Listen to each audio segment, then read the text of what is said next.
Today we are going to talk about Bookie. We're also going to get into some unsung heroes for Oklahoma, as well as some breakout freshmen and some stats I'm sure that you didn't know that are influencing this season in a big way. And all that's coming up after the bumper. What do you mean you don't subscribe to my son's YouTube channel? Mama, no! Just snap the damn ball, RJ. What's up, kid folk? It's RJ Young. I am not on a step mill. Considering the like and subscribe button because I upload a video every single day. It's always OU related, college football related, sports related. We have a good time. And today we are going to talk about Bookie. But first, I want to point you to the freshmen in particular. And I know that Bookie's one of them, and I'm going to kind of touch on that just by saying we thought that he was going to be the best guy in this group because of his credentials coming in. But if you really look at the stats and you look at the play and you look at the influence on the field from what you see, Ronnie Perkins has been particularly awesome as a true freshman on the defensive line. It's a guy with 3 sacks already this year, and he is becoming a starter. He should have been a starter from way back. We know this. And in the 4-man front, he's getting to shine. I particularly like watching Ronnie Perkins because he was able to do both what Mike Stoops was asking him to do and what Ruffin McNeill was asking him to do. And to do all of this as a guy who's coming straight from high school at this level is uncanny. Between him and another guy, Jalen Redmond, we're pretty set up at defensive end in a really great way. Jalen Redmond, again, dude had blood clots this summer, is on blood thinners to start the season, was redshirting the entire season. Lincoln Riley said, I don't expect to see him at all this year. And not only did he work his way back into practice, he has worked his way onto the field and in a big way. First, you saw a little bit against TCU, then you saw a lot against Kansas State, and all he did was get into the backfield. He had 2.5 tackles for loss. Where's the S on this dude's chest? So between Ronnie Perkins and Jalen Redmond, you have 2 freshmen, true freshmen that can be bookends for this team for at least 3 years, if not 4. And then you've got guys like Deshaun White, who are showing out when he gets an opportunity to, and Bookie, who's on the field a lot, even more so than I thought he would be. Honestly, I knew he got the nickelback spot, but I didn't know how integral that was going to be to what Mike Stoops wanted to do. And I gotta say, I'm pleased with it, and we'll get into all of that in a second. But the next guy we have to talk about is T.J. Pledger. All T.J. Pledger has done is average 6.2 yards from scrimmage. Now, my thing is he hasn't really done it when he's been called upon in a big situation because Trey Sermon has done a lot of that. Kennedy Brooks has done what Trey Sermon couldn't do. And we don't miss a guy like Rodney Anderson, who a lot of folks would tell you was the best football player on this roster to begin the season, even ahead of a guy like Kyler Murray. And I think that speaks to the recruiting, but it also speaks to how good Jay Boulware has been at preparing these guys to play and knowing that they're going to play. And T.J. Pledger essentially became the 4th guy on the depth chart to start the season. And you can make an argument now that perhaps he's in front of Marcellus Sutton, but I don't think that's the case. I still think it's Trey Sermon 1, Kennedy Brooks 2, Marcellus Sutton 3, and T.J. Pledger 4. But as a 4th back or even a 3rd back, it's really nice to have a guy like T.J. Pledger back there. Another guy that we haven't talked enough about is not a true freshman, but a redshirt freshman in Creed Humphrey.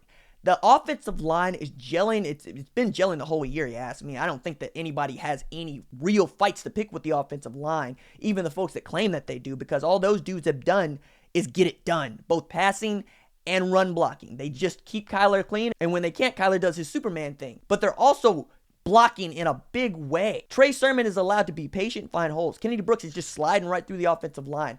I particularly enjoy what Creed Humphrey's been able to do, botch snaps aside. Next thing we have to talk about is Kenneth Murray Jr. and Curtis Bolton.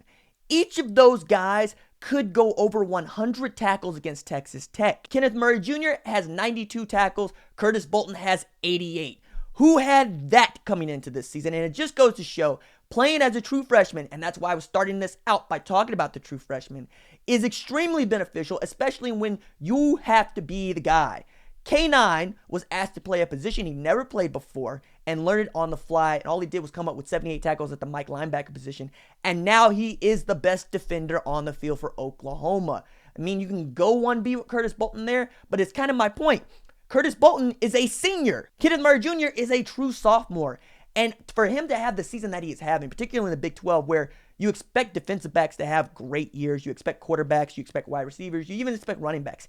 You don't expect the Mike linebackers to be as integral to what you're doing as Kenneth Murray Jr. The only other guy that I can really say that about is playing at Kansas, and that's Joe Dineen. So between Kenneth Murray Jr. and Curtis Bolton, you not only have two outstanding linebackers who are having All-America seasons, they better be first-team All-Big 12 or we're going to really throw down and Fight me. But you can do the work of three linebackers with two because those guys can go everywhere, which leads me to something that I didn't think a lot of people would get onto. First is the guy who's been penalized most by Mike Stoops being fired, other than Mike Stoops, of course, is actually Mark Jackson. You'll remember Mark Jackson was a really big part of what Mike Stoops wanted to do, particularly because he asked that jack linebacker position to do all sorts of work, more work than I thought that you should ask that kid to do, because you're asking him to drop back into coverage, rush the passer, and line up in coverage out by the numbers, which is just not what a guy like Mark Jackson does, or Eric Stryker, or Obo Oronquo. You see where I'm going with that. But Mark Jackson was a guy who did have double-digit tackles when Mike Stoops was calling the defense, and that's kind of gone out of vogue. And this is the thing. You know who the number one and number two guys are when you're talking about tackles on this team. But number three, I don't think you would get to, because I didn't get to it. It's Khalil Houghton. You go 92 for Kenneth Murray Jr. You go 88 for Curtis Bolton, and then you go to 50 for Khalil Houghton, who we all have kind of an issue with. We would like him to have more interceptions. We would like him to hit harder. We would like him to be where he's supposed to be more often than he is. However, he is the third leading tackler on the team, so he's around the ball. He just needs to be around the ball a little bit more. Next stat that I didn't think a lot of folks would get to is, yeah, we know that Hollywood Brown and CeeDee Lamb are the top two receivers for Oklahoma. But number 3 in yardage is Lee Morris. And that's with 2 fewer receptions than Grant Calcaterra. And he has 6 TDs to Calcaterra's 2 TDs. On 12 catches, Calcaterra has 14. So the first thing is, the way that I was talking about Calc and the way that other folks were talking about Calc, you would have thought that would have been the guy to have the kind of season that Lee Morris is having, but that's not the case. And it's kind of telling what the offense is able to do and how it's able to do it when your top 4 wide receivers are your 2 guys on the outside and your 2 tight ends who's lined up in the slot. You're getting mismatches and you're burning people. That's what that says. And Kyler Murray loves being able to throw it to these big targets that are running wide open over the field when the guys clear out. But also that point is you're not having to rely so much on the regular slot receiver, a guy like Nick Basquin, a guy like Drake Stoops, a guy like Miles Tees. You're able to use these big body guys that can flat out run to create mismatches, and that's one of the reasons that the offense is working so well. So your number 3 receiver is Lee Morris. Your number 4 is Calcaterra. That's pretty awesome. And while I'm talking about the offense, it's not just that the offense puts up points and puts up yards. It's that it's so efficient in doing it. Hardly ever sees third downs. Gets just 62 snaps a game. Is able to put up 54.5 points since the Army game. And if you watched yesterday's video, you know that the NFL wants our guy. And the silver lining for that as an OU fan is when we're not being like, get away from our head coach, is that 5-star offensive talents know that the entire NFL wants not just our head coach, but our offensive play caller. They want our coordinator. That should speak volumes and ring out all across college football. If you are a 5-star offensive recruit, whether you play line, quarterback, receiver, running back, or tight end, you really have to start asking yourself, why don't I go to Oklahoma? Because everybody at the next level wants this guy. And all he did was put the number 1 overall pick and the Heisman winner in the draft last year. And all he does for the offensive line is turn them into future pros. And all he does with wide receivers is put them not just on Biletnikoff lists, but Heisman lists. D.D. Westbrook was a Heisman finalist as a wideout here. That is what we're doing at Oklahoma. So the recruiting pitch is pretty awesome right now. I don't think that it could get better. Now, let's talk about Bookie. Now, I am a Bookie defender. I think that Bookie Radley-Hiles is going to be an outstanding defensive back at Oklahoma. I think he's going to turn the tide, if he hasn't already, in defensive back recruiting. I think that the kid is going to get his. And he's shown flashes. We've seen it. We saw the big hit against Kansas State. We saw him nearly come up with the pick 6 against TCU. And he's on the field and he's involved in plays all the time. And what I love most about him is it's not just that he's talented. It's that he wants it all. I saw a lot of guys getting beat up by Colin Johnson against Texas. Bookie was in Colin Johnson's face. He was in his grill. And I know that folks are really particularly trying to pick on a guy who's 5'8", 185, because they don't think that a short guy should be a 5-star recruit, let alone be the kind of guy that you're dependent on to be your nickel. Well, I got news for you.